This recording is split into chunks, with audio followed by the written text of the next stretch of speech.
ನಮಸ್ಕಾರ ವೀಕ್ಷಕರೇ, ಎಲ್ಲರಿಗೂ ಮತ್ತೊಮ್ಮೆ ಖುಷಿ ಹೆಲ್ದಿ ಕಿಚನ್ಗೆ ಸ್ವಾಗತ. ಇವತ್ತಿನ ಸಂಚಿಕೆಯಲ್ಲಿ ವೀಕ್ಷಕರೇ ನಿಮ್ಮೆಲ್ಲರಿಗೂ ಸ್ಪೆಷಲ್ ಆಗಿ ಜೀರಿಗೆ ಮೆಣಸು ಸಾರು ಮಾಡೋದನ್ನ ಹೇಳ್ಕೊಡ್ತಾ ಇದ್ದೀನಿ. ನೀವೆಲ್ಲರೂ ತಿಂದಿರ್ತೀರಾ ರಸಮ್ಮು ತಿಳಿ ಸಾರು ಅಂತ, ಬಟ್ ಇದು ಅದಕ್ಕಿಂತ ಸ್ವಲ್ಪ ಡಿಫ್ರೆಂಟ್ ಆಗಿರುತ್ತೆ ಮತ್ತೆ ಆರೋಗ್ಯಕ್ಕೂ ಕೂಡ ತುಂಬಾನೇ ಒಳ್ಳೆಯದು.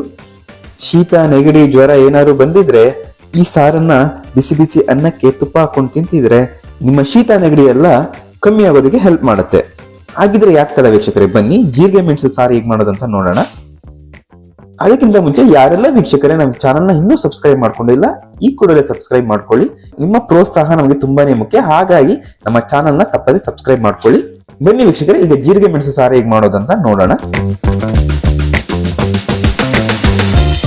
ಮೊದಲಿಗೆ ವೀಕ್ಷಕರೇ, ನಾನಿಲ್ಲಿ ಒಂದು ಗೋಲಿಯಾಕಾರದ ಹುಣಸೆ ಹಣ್ಣನ್ನು ತಗೊಂಡಿದ್ದೀನಿ. ಇದನ್ನ ನೀರ್ ಹಾಕಿ ನೆನ್ಸ್ಕೋಬೇಕಾಗತ್ತೆ. ನೀರ್ ಹಾಕಿ ನೆನ್ಸ್ಕೊಳ್ಳಿ. ಈಗ ವೀಕ್ಷಕರೇ ಇದಕ್ಕೆ ಮಸಾಲ ರೆಡಿ ಮಾಡ್ಕೊಳ್ಳೋಣ. ವೀಕ್ಷಕರೇ, ನಾನಿಲ್ಲಿ ಇಬ್ಬರಿಗೆ ಆಗುವಷ್ಟು ತಿಳಿಸಾರು ಮಾಡ್ಕೊತಾ ಇದ್ದೀನಿ. ಅದಕ್ಕೆ ಈಗ 2 ಸ್ಪೂನ್ ಮೆಣಸನ್ನ ಹಾಕೋಬೇಕಾಗತ್ತೆ.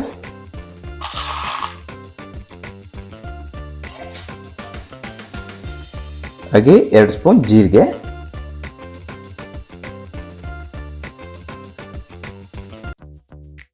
ಎರಡು ಬ್ಯಾಡಗೆ ಮೆಣಸಿನಕಾಯಿ ಹಾಗೂ ಖಾರಕ್ಕೆ 2 ಒಣಮೆಣಸಿನಕಾಯಿ. ಇದಕ್ಕೆ ನಾನೀಗ 1/4 ಕಪ್ ತೊಗರಿ ಬೇಳೆನ ಸೇರಿಸ್ಕೊಳ್ತಾ ಇದ್ದೀನಿ. ಈಗ ಇದನ್ನೆಲ್ಲಾನು ಪುಡಿ ಮಾಡ್ಕೊಳ್ಳೋಣ ವೀಕ್ಷಕರೇ. ನೋಡಿ, ಈ ಹದದಲ್ಲಿ ಪುಡಿ ಮಾಡ್ಕೊಂಡ್ರೆ ಸಾಕು. ಬನ್ನಿ ಈಗ ಮುಂದುವರ್ಸೋಣ. ವೀಕ್ಷಕರೇ, ಈಗ ನಾನೀಗ ಒಂದು ಪಾತ್ರೆ ತಗೊಂಡಿದ್ದೀನಿ ತಿಳಿಸಾರು ಮಾಡ್ಕೊಳ್ಳೋದಕ್ಕೆ. ಇಲ್ಲಿ ನಾನು ಒಂದು 3 ಗ್ಲಾಸ್ ಆಗುವಷ್ಟು ನೀರು ಸೇರಿಸ್ಕೊಳ್ತಾ ಇದ್ದೀನಿ. ನೀವು ನಿಮ್ಮ ಕ್ವಾಂಟಿಟಿಗೆ ತಕ್ಕಂತೆ ನೀರನ್ನ ತಿಳಿಸಾರಿಗೆ ಸೇರಿಸ್ಕೊಳ್ಳಿ. ನಾನು ಇಬ್ಬರಿಗಾಗೋಷ್ಟು ಸೇರ್ ಮಾಡ್ತಿರೋದ್ರಿಂದ 3 ಗ್ಲಾಸ್ ನೀರು ಹಾಕೊಂಡಿದ್ದೀನಿ. ಇದಕ್ಕೆ ವೀಕ್ಷಕರೇ, ನಾನು ಅವಾಗಲೇ ಹುಣಸೆ ಹಣ್ಣು ತಗೊಂಡಿದ್ದಲ್ಲ, ಅದನ್ನ ಕಿವುಚ್ಕೊಂಡಿದ್ದೀನಿ. ಅದನ್ನ ಈ ನೀರಿಗೆ ಬೆರೆಸ್ಕೊತಾ ಇದ್ದೀನಿ. ಇದನ್ನ ಈಗ ನಾವು ಒಂದು 2 ನಿಮಿಷ ಕುದಿಯೋಕೆ ಬಿಡೋಣ. ವೀಕ್ಷಕರೇ, 2 ನಿಮಿಷ ಆಗಿದೆ. ನಂತರ ಇದಕ್ಕೆ ನಾವು ಪುಡಿ ಮಾಡ್ಕೊಂಡಿರುವ ಪೌಡರನ್ನ ಸೇರಿಸ್ಕೊಳ್ಳೋಣ.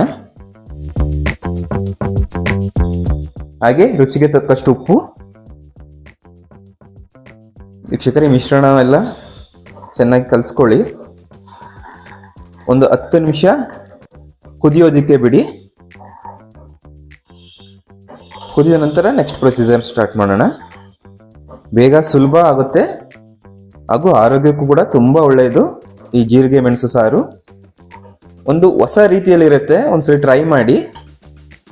ಈಗ ಹೇಗಿದ್ರು ಚಳಿಗಾಲ ಬರ್ತಾ ಇದೆ, ಶೀತ ನೆಗಡಿ ಎಲ್ಲ ಕಾಮನ್ ಆಗಿರುತ್ತೆ. ಹಾಗಾಗಿ ಈ ಜೀರಿಗೆ ಮೆಣಸು ಸಾರು ತುಂಬ ಉಪಯೋಗ ಆಗುತ್ತೆ ನಿಮಗೆಲ್ಲ. ಹಾಗೆ ವೀಕ್ಷಕರೇ, ನಮ್ಮ ಚಾನಲ್ನಲ್ಲಿ ಸೂಪರ್ ಆಗಿರುವಂಥ ರಸಂ ಕೂಡ ಮಾಡಿದ್ದೀವಿ. ಅದು ಕೂಡ ತುಂಬ ಚೆನ್ನಾಗಿರುತ್ತೆ. ಅದನ್ನು ಕೂಡ ನೀವು ಒಂದ್ಸರಿ ಟ್ರೈ ಮಾಡ್ಬೋದು. ಈ ವಿಡಿಯೋ ಮುಗಿದ ನಂತರ ಆ ವಿಡಿಯೋ ಲಿಂಕನ್ನು ಹಾಕಿರ್ತೀವಿ, ಅದನ್ನು ಕ್ಲಿಕ್ ಮಾಡಿ ನೀವು ನೋಡ್ಬೋದು. ಜೊತೆಗೆ ನಿಮ್ಗೇನಾದರೂ ತುಂಬ ನೆಗಡಿಯಾಗಿ ನೈಟಲ್ಲಿ ಮಲ್ಗೋಕ್ಕಾಗ್ತಾ ಇಲ್ಲ, ಮೂಗು ಕಟ್ತಾ ಇದೆ, ಉಸಿರಾಡೋಕ್ಕಾಗ್ತಿಲ್ಲ ಅಂತ ಏನಾದರೂ ಇದ್ದರೆ ಆ ಮೂಗು ಕಟ್ಟಿರೋದಕ್ಕೆ ನಾವು ಮನೆ ಮದ್ದು ಮಾಡಿದ್ದೀವಿ ವಿಡಿಯೋ. ಈ ವಿಡಿಯೋ ಮುಗಿದ ನಂತರ ಕೊನೆಯಲ್ಲಿ ಹಾಕಿರ್ತೀನಿ, ಅದನ್ನು ಕೂಡ ನೀವು ನೋಡ್ಬೋದು ವೀಕ್ಷಕರೇ. ಜೀರಿಗೆ ಮೆಣಸು ಸಾರು ಚೆನ್ನಾಗಿ ಬೆಂದಿದೆ. ಈಗ ಸ್ವಲ್ಪ ಉಪ್ಪು ಖಾರ ಸರಿ ಇದೆಯಾ ಅಂತ ನೋಡ್ಕೊಂಡ್ಬಿಡೋಣ. ತುಂಬ ಚೆನ್ನಾಗಿ ಬಂದಿದೆ ವೀಕ್ಷಕರೇ. ಈ ಹದದಲ್ಲಿ ವೀಕ್ಷಕರೇ, ನಿಮಗೇನಾದರೂ ಬೆಲ್ಲ ಸೇರಿಸ್ಕೋಬೇಕಿದ್ರೆ ಸೇರಿಸ್ಕೊಳ್ಳಿ. ಇಲ್ಲ ನೆಗಡಿ ಶೀತ ಸ್ವಲ್ಪ ಜಾಸ್ತಿ ಇದೆ, ಖಾರವಾಗಿ ಇರಬೇಕಂದ್ರೆ ಹಾಗೆ ಇರಲಿ, ತೊಂದರೆ ಇಲ್ಲ. ಈಗ ಇದಕ್ಕೆ ನಾವು ಒಂದು ಸಣ್ಣದಾಗಿ ಒಗ್ಗರಣೆ ಹಾಕೋಬಿಡೋಣ. ಬನ್ನಿ. ಇದಕ್ಕೆ ವೀಕ್ಷಕರೇ ಸಿಂಪಲ್ ಆಗಿ ಸಾಸಿವೆ ಕರ್ಬೇವಿನ ಸೊಪ್ಪಿನ ಒಗ್ಗರಣೆ ಹಾಕೊಂಡ್ರೆ ಸಾಕು. ನಾನು ಸ್ವಲ್ಪ ಎಣ್ಣೆ ಸೇರಿಸ್ಕೊಳ್ತಿದ್ದೀನಿ ಒಗ್ಗರಣೆಗೆ. 1/2 ಚಮಚ ಸಾಸಿವೆ ಹಾಗೆ ಕರ್ಬೇವಿನ ಸೊಪ್ಪು. ವೀಕ್ಷಕರು,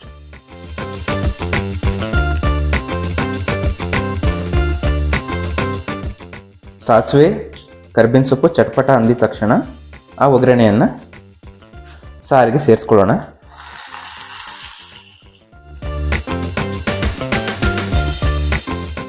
ವೀಕ್ಷಕರೇ, ಬಿಸಿ ಬಿಸಿಯಾದಂಥ